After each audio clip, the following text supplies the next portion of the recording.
কোনো পৰীক্ষাৰ দোহাই দি বন্ধ কৰিব নোৱাৰিব ইণ্টাৰনেট চৰকাৰক হাইকোৰ্টৰ কঠোৰ নিৰ্দেশ পূৰ্বৰ অনুমতি নোহোৱাকৈ কোনো পৰীক্ষাৰ বাবে ইণ্টাৰনেট সাময়িকভাৱে হ'লেও কৰ্তন কৰিব নোৱাৰিব চৰকাৰে উল্লেখ্য যে ঝাৰখণ্ডত সাধাৰণ স্নাতক পৰ্যায়ৰ সংযুক্ত প্ৰতিযোগিতামূলক পৰীক্ষাৰ সময়ত ইণ্টাৰনেট সেৱা কৰ্তন সন্দৰ্ভত ঝাৰখণ্ড চৰকাৰক এই কঠোৰ নিৰ্দেশ দিছে ঝাৰখণ্ড উচ্চ ন্যায়ালয়ে যি সময়ত অসমত চৰকাৰী নিযুক্তি প্ৰক্ৰিয়াৰ সময়ত ইণ্টাৰনেট সেৱা কেইবা ঘণ্টা জুৰি কৰ্তন কৰি খুদ চৰকাৰ বিতৰ্কৰ আৱৰ্তত সোমাই পৰিছিল ঠিক সেই সময়তে ঝাৰখণ্ড উচ্চ ন্যায়ালয়ে এনে কাৰ্য যুক্তিসংগত নহয় বুলি ৰাজ্য চৰকাৰক নিৰ্দেশ দিয়াটোৱে তাৎপৰ্য বহন কৰিছে ঝাৰখণ্ডত ৰবিবাৰ আৰু সোমবাৰে স্নাতক পৰ্যায়ৰ সংযুক্ত প্ৰতিযোগিতামূলক পৰীক্ষা অনুষ্ঠিত হৈছিল এই পৰীক্ষা সুচাৰুৰূপে সম্পন্ন কৰাৰ স্বাৰ্থত ঝাৰখণ্ডৰ হেমন্ত সোৰেন চৰকাৰে 5 ঘণ্টাৰো অধিক সময়ৰ বাবে দুইটা দিনতে ইণ্টাৰনেট সেৱা কৰ্তন কৰিছিল এই পৰীক্ষাৰ প্ৰশ্নকাকত আগতীয়াকৈ ৰাজহুৱা হোৱাৰ অভিযোগ তুলিছিল ইয়াৰ পৰিপ্ৰেক্ষিততে ৰাজ্যৰ গৃহ বিভাগে পুৱা 8 বজাৰ পৰা দিনৰ 1:30 বজালৈকে সমগ্ৰ ৰাজ্যত ইণ্টাৰনেট সেৱা কৰ্তনৰ নিৰ্দেশ দিছিল চৰকাৰৰ এই সিদ্ধান্তৰ বিৰুদ্ধে উচ্চ ন্যায়ালয়ত দাখিল হৈছিল ৰাজহুৱা স্বাৰ্থজনিত আবেদন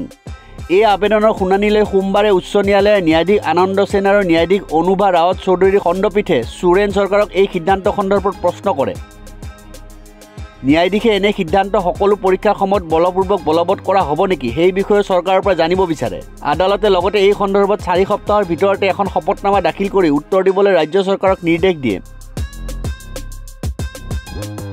ৰাজ্যৰ গৃহ সচিব বন্দনা দাদেলে ফাইল আৰু ষ্টেণ্ডাৰ্ড অপাৰেটিং পদ্ধতিসমূহ আদালতত উপস্থাপন কৰিছিল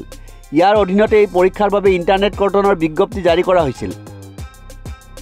দাদেলৰ ফাইলটো আদালতে নিজৰ জিম্মাত লয় আৰু পঞ্জীয়ক প্ৰধানলৈ হস্তান্তৰ কৰে ঝাৰখণ্ডৰ ৰাজ্যিক উকিল সন্থাৰ অধ্যক্ষ ৰাজেন্দ্ৰ কৃষ্ণই আদালতত আবেদনকাৰীৰ হৈ যুক্তি দৰ্শাই কয় যে ইণ্টাৰনেট কৰ্তনৰ ফলত বহু চৰকাৰী বেচৰকাৰী কাম-কাজত প্ৰভাৱ পৰিছে আৰু ফলত জনসাধাৰণ প্ৰত্যক্ষভাৱে ক্ষতিগ্ৰস্ত হৈছে ৰাজ্য চৰকাৰৰ এই যুক্তিক লৈ মহা অধিবক্তাই কয় যে পৰীক্ষা সুচাৰুৰূপে অনুষ্ঠিত কৰাত যাতে কোনো অসুবিধাৰ সৃষ্টি নহয় তাৰ বাবেহে সাময়িকভাৱে কেৱল মোবাইল ইণ্টাৰনেট সেৱা কৰ্তন কৰা হৈছে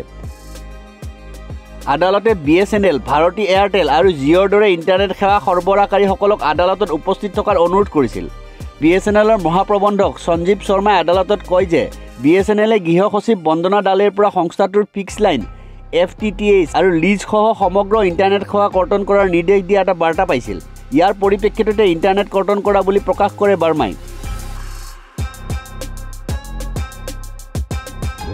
নিউজ ডেস্ক ৰিপৰ্ট নিউজ 13